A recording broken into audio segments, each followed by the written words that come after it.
Okay, so law of sines. Guys, you should always write, just real quick, you should always write out area for the law of sines. Sorry, you can't see that. We should always write out area, because if you write in A, notice that I've got a big A over here, so that could get confusing.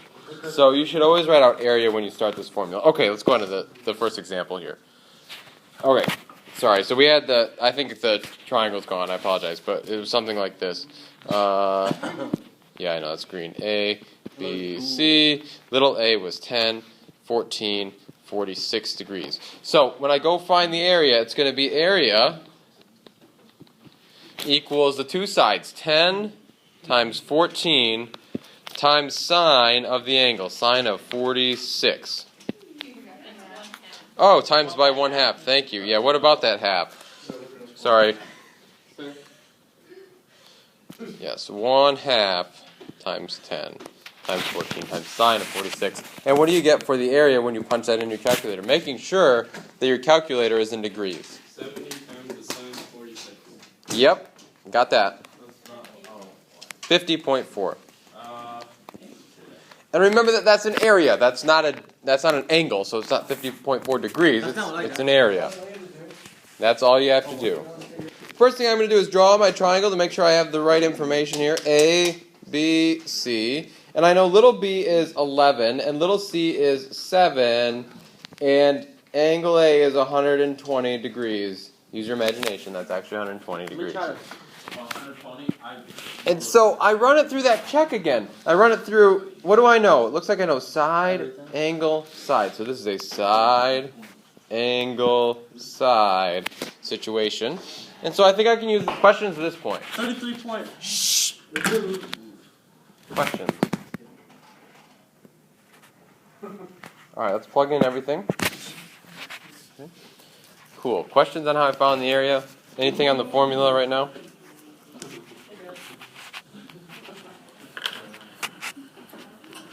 Yeah. So if it's not siding the side, What's that? It'd be square units, yeah. So like if we were in feet, then it'd be square feet, yeah. Mm-hmm. Yep.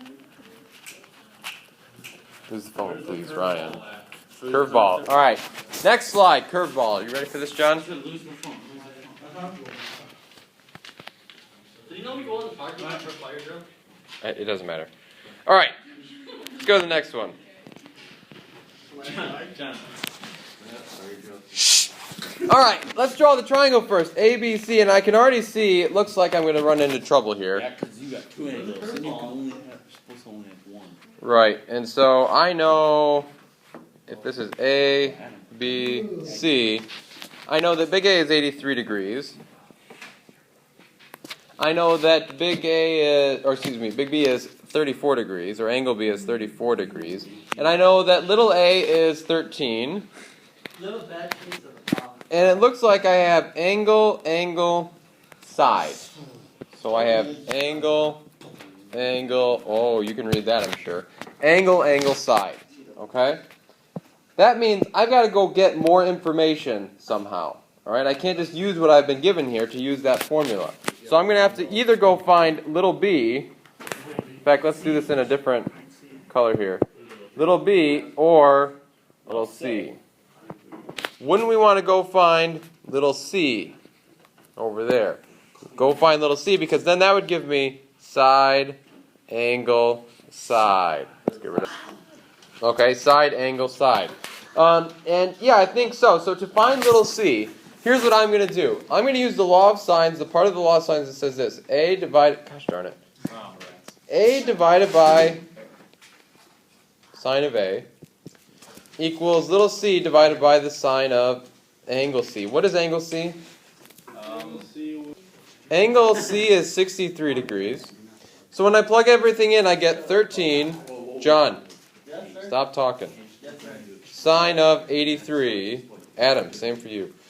Little c equals a sine of 63. To solve this for c, multiply both sides by sine of 63. Sine of 63. Whoa. And what do you get for c? 11.7? Yep. Okay. Not have like assignments. It was We all have. Find the area then. Area equals 1/2 times the two sides that I know. And I know that C now is 11.7. So I'm going to go plug it in. 13 times 11.7 times the sine of which angle? 34. 34, or angle B, right? That's what Sine of 34. 42.5. Because that's the included angle. And what did you get? 42.5. A equals. Did I do it again? Yeah, you did.